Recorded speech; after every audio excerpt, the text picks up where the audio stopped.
దేవాకైతే phone చేసి తను నిజంగా కావేరి కాసా DNA పరీక్షలో కూడా తన కావేరి కాదని వచ్చింది అని చెప్తూ ఉంటారు. అప్పుడు ఇంక దేవా అయితే నిజంగా ఒకవేళ తను అలాగే జరుగుంటే ఒకవేళ బ్లడ్ శాంపిల్స్లో ఏమైనా తేడా జరుగుంటూ ఉంటుంది కదా అంటాడు.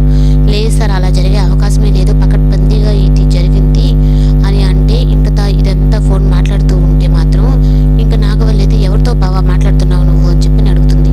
అప్పుడు లేదు, ఈ విధంగా కావేరి విషయం గురించి తను కావేరి కాదంటే నువ్వు అంత దాకా ఎందుకు బావా, నేను ముందే చెప్పేశాను కదా తను కావేరి కాదు అని చెప్పని, అయినా నువ్వు నన్ను అడుగుంటే చెప్పేసి ఉంటాను కదా అని చెప్పని అంటుంది. తను కావేరి అయినా తన ఉష అయినా నాకు సంబంధం లేదు, తనని చూసినప్పుడల్లా నా భార్య విషయంలో నాకు గుర్తొస్తుంది, తను చెప్పేసిందని చెప్పనని అని అంటూ ఉంటుంది. అయినా నువ్వు ఎందుకు బావా ఎంత రియాక్ట్ అవుతున్నావు?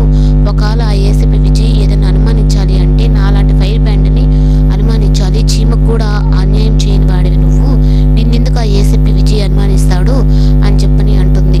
ఏదేమైనా తనను చూసినప్పుడల్లా నాకు కావేరిని కూడా నేను మర్చిపోయి నా భార్యని చంపింది అన్నది ఒకటే నాకు గుర్తొస్తుంది అని చెప్పని అంటుంది.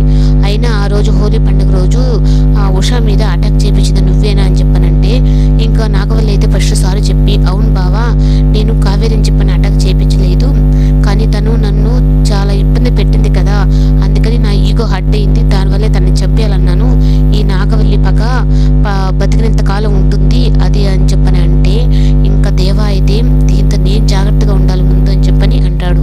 అప్పుడు ఇంకా సరే బావా, నేను ఉషాని చంపాలనుకుంటున్నాను, కానీ దీంట్లో నీ హెల్ప్ నాకు కావాలి అంటే ఇంకా తను కావేరి అయినా ఏదైనా సరే తను చంపాలి అనుకుంటున్నాం కదా, నా భార్య విషయంలో నా పగ ఉంది, అలాగే నీ పగ ఉంది కదా, ఇద్దరం కలిసి ప్లాన్ చేసి తనని వేసేద్దాము అని చెప్పని అంటారు.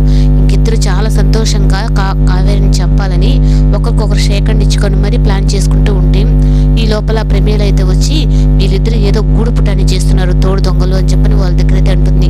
అప్పుడు ఇంకా అనేసి మీరు మా కోపంతో ఏ విషయాలు నిర్ణయం తీసుకోవద్దు, చల్లగా మజ్జిగ తాగి తర్వాత నిర్ణయం తీసుకోండి అని చెప్పని అంటూ ఉంటే ఇంకా దేవా అయితే మీ అక్క తెలియకంటుందో లేదా తెలిసి అంటుందో అని చెప్పని అంటూ ఉంటే ఇంకా ప్రమీల అయితే నేను తెలిసిన